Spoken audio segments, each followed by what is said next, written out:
وصلت على الجهة اليسرى، متابعة من عبد الصمد. الزلزولي في أول مناورة، الزلزولي حط كرة، جول جول. أوه، الومضة الأولى، الومضة الأولى.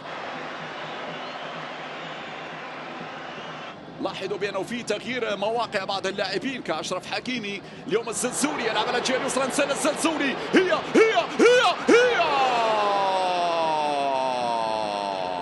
أوه، عبد الصمد.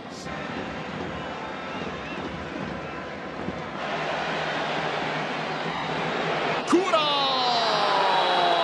أوه، ركلة جزاء. نعم، ركلة جزاء. اصطاد عبد الصمد الزلزولي. نعم، كان في إعاقة من مبابا. زياش يتقدم، زياش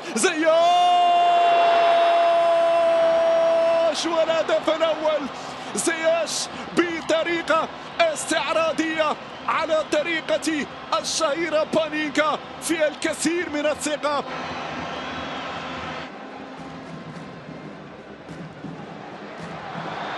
اوباميانغ، وخطيرة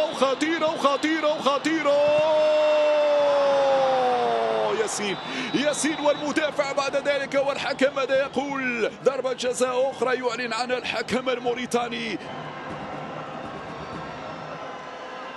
اوباميانغ، كورتك يا ياسين، كورتك يا ياسين. يتعملق ياسين، يتعملق الزعيم.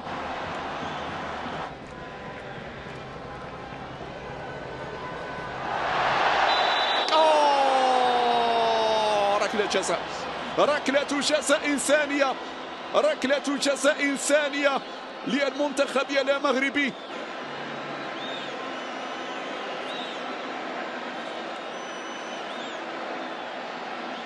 زياش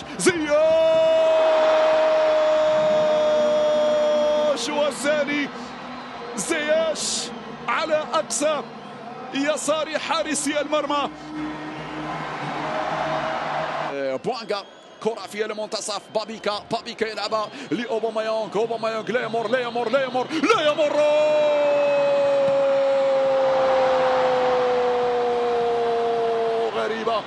غريبة وعجيبة اللقطة الماضية.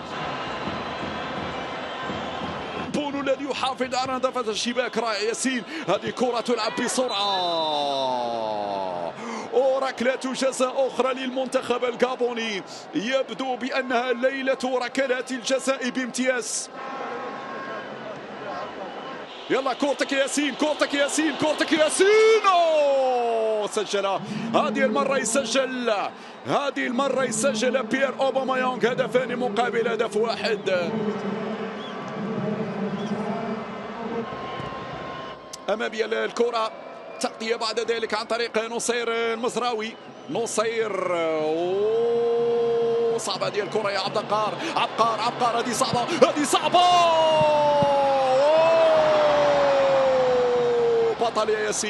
بطل يا ياسين يا بونو في كرتين صعبتين.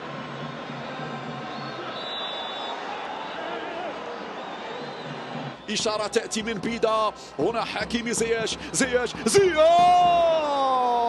ومبابا.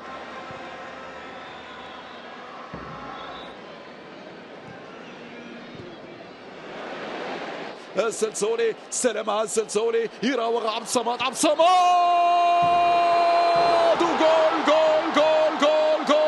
وجول.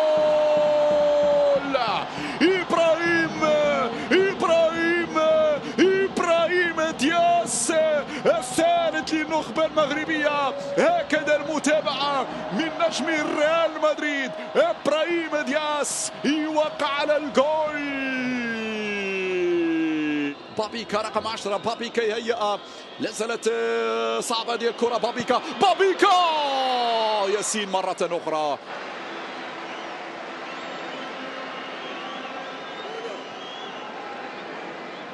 هناك وقت لمتابعة الهدف الرابع. ممكن ذلك الكعبي. أيوب.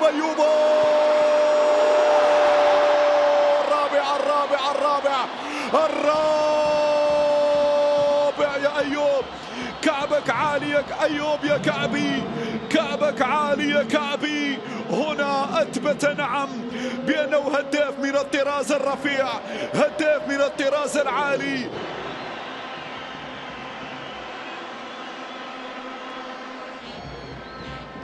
يلعب الكرة البينية ممتازة أيوب، ممتازة أيوب. خامس ممكن جول جول جول. أوه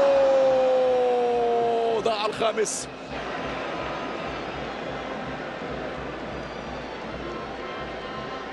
إذا لحظة إطلاق صافرة نهاية المواجهة بانتصار وبرباعية للمنتخب المغربي.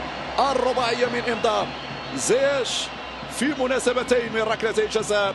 برايم دياز كان حاضر في الموعد، سجل الثالث، والبديل أيوب الكعبي يسجل رابع الأهداف، بينما الهدف الوحيد للغابون عن طريق بييرو بومايونغ في الدقيقة الأربع. انتصار آخر في سلسلة انتصارات سود الأطلس، وفي انتظار مباراة ليسوتو أمسية الاثنين القادم.